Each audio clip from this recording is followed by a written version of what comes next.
Oh boy, I am salivating for some dairy. And anyone who knows me knows that there's only one cheese product I will force down my gullet. Kraft Singles. Oh, this is unfortunate. It looks like we have both the white Kraft and the yellow Kraft. I wonder which Kraft I should eat. Thank you. Yeah, keep it going. A little more. Okay, thank you. Okay. Bye. Hey everybody, Joseph Rothschild here, aka MBT, back again with another episode of 10-Minute Testing. Today we're trying out everyone's favorite archetype of cute girls, Trickstar. No, wait, I mean Sky Striker. No, wait, I mean Trap Tricks? Aramages? Fortune Lady? Witchcraft! Let's see if Konami's newest attempt at squeezing every red cent from the pockets of Force of Will refugees plays as good as it looks. So here's the list, and... Whenever you see a foolish burial goods package with 6 targets, alarm bells should be blaring in your head. As always, I'll give you a little bit of background about the archetype, a little bit of discussion about what I hope the deck can do, and as always, the card by card. So firstly, for those of you that don't know, Witchcraft is an arts and crafts archetype released about 2 days ago, which is an eternity in the grand scale of YugiTube time. I aim to be among the first who can misbuild, misread, and misplay this bad boy.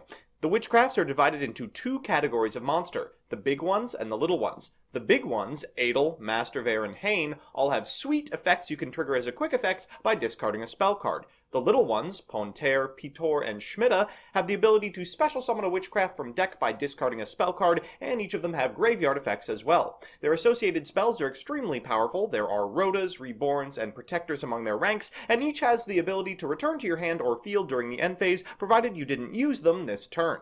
So what's the issue? You'd expect a deck this consistent, and with the ability to rejuvenate their hand every turn, to be playable, if not Tier 1. After all, adding 4 spells back to hand is almost like resolving Spellbook of Judgment. Well, not quite. You see, it turns out going minus to get the Witchcraft monster you want isn't particularly strong. Add to that the fact that they're extremely powerful cards, the Rhoda, the Reborn, can't be returned the turn you use their effect, and can only be returned if you've got a Witchcraft monster. Suddenly, you're likely spending 3 cards for a single monster, plus the promise that if you protect her, maybe you'll get a spell back next turn. Add to that a crippling weakness to Ash Blossom, in archetype nombos like that the little ones have to banish themselves to activate their graveyard effects, turning off the Reborn, and a completely unplayable line of mediocre spells that you have to play regardless for additional names, and it's not a particularly attractive strategy. But, as always, we aim on TMT to mitigate the downsides of a strategy by any means necessary, even if the whole strategy is downside. Since we'll be discarding spells in order to trigger the effects of our monsters, we might as well discard good ones. World Dino Wrestling can special summon Pankratops from deck, Magician's Restage can get Magician's Hands to our grip, and what would a minusing deck be without a mandatory Metal Foes fusion? We should be able to protect our Witch in Fetish gear just a little bit better if our opponent can't play spells, which is why we're on Secret Village, and with so many continuous spells, it's only logical to play Magician's Left Hand as evenly matched insurance. Aside from that, we're maxed out on the good Witchcraft spell and minned out on the remainders, save for Collaboration, which is currently bugged on YGO Pro, and I lack the patience to wait for the fix, and have filled the remaining space with good stuff like Pots, Twisters, Scapegoats, and Reasoning. So with that, let's get into the card by card.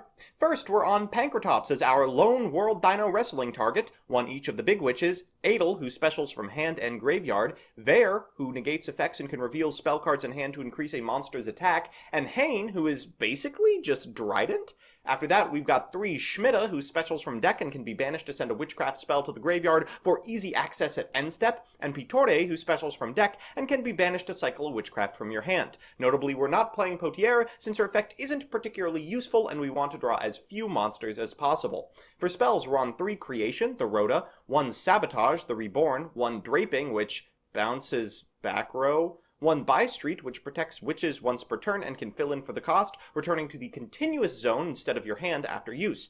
Finally, we're on 1 Scroll, which draws a card when a spellcaster destroys a monster by battle and has the same continuous properties as Buy Street. Next up is 3 FB Goods and the Dump Package. 3 copies of Magician's Restage with left and right hand at the ready, 2 World Dino Wrestling, and 1 Metal Foes Fusion. We've also got 2 Secret Village and 2 Terraforming to Find It, or wrestling if we need the sweet discards. After that is 3 extravagance, 3 twisters, 1 scapegoat, and 1 reasoning. In the extra, we've got an extravagance board, 3 sword dragon, that'll break the bank, 2 unicorn, 2 Cerberus, 3 phoenix, 2 link spider, and 3 link haribo. So with that, let's jump into the games. For our first match, we're going to have to prove ourselves as the apex build of Witchcraft. There's a lot on the line. Our opponent is on Prophecy Witchcraft, a deck that aims to use the spellbook engine to give the archetype more flexibility. We're going first, so we're going to start by normal summoning a copy of Witchcraft Pittore, using her effect to get a Schmitta from deck, discarding Metal Foe's Fusion. You really only need to play 1 fusion because you'll just draw it every game anyway. We find a copy of Extravagance off of Pittore's effect. We'll go ahead and use Metal Foe's Fusion's effect in order to get a right hand to our hand, and then add 3 Witchcraft spells back at end step. Our opponent's going to start with the Spellbook of Secrets, then normal summon a Blue Boy, adding a copy of Fate to hand. Knowing they have to use their normal summon on either Blue Boy or a Witchcraft, I figure it's a good enough time to pop it as any, and they'll pass it back to us. We'll start our turn with a copy of Extravagance, then activate Creation, normal summoning a Schmitta, and going to battle phase. We'll get in for 18 and 2400, then in main phase 2 we'll tag out for a copy of Master Vare. We'll then activate this copy of Foolish Burial Goods for Magician's Restage, getting the other hand to our hand, then activating the Grave effect of Schmitta so we can add a couple of Witchcraft cards back to our hand at end step. Our opponent will draw for turn, they'll normal summon a copy of Pateri, and go out into their own Master Vare. Unfortunately for our opponent, our board beats them. We can use Hain, they'll use Vare, we'll use our Vare, and they concede. Alright, so it's time for game 2, and this is a bit of a speedy one, but what did I tell you about Metal Foe's Fusion? It's gonna be in the opener no matter how many you play. Otherwise, our hand is not particularly good. Our opponent is on Dino, so we'll see if we can stop their explosive start. We're going to start by activating Witchcraft Creation to get a copy of Pittore to our hand. We're going to use her effect, discarding this copy of Metal Foe's Fusion for a copy of Hain. We're then going to draw a card, it's Twin Twister. We'll go ahead and activate Witchcraft Scroll, Secret Village of the Spellcasters, and pass it back to our opponent. They're going to start by normal summoning a Soul-Eating Oviraptor, getting a Miscellaneous Saurus, then they'll activate Destrudo. We will pop said Destrudo because it is not a dinosaur, and they'll concede.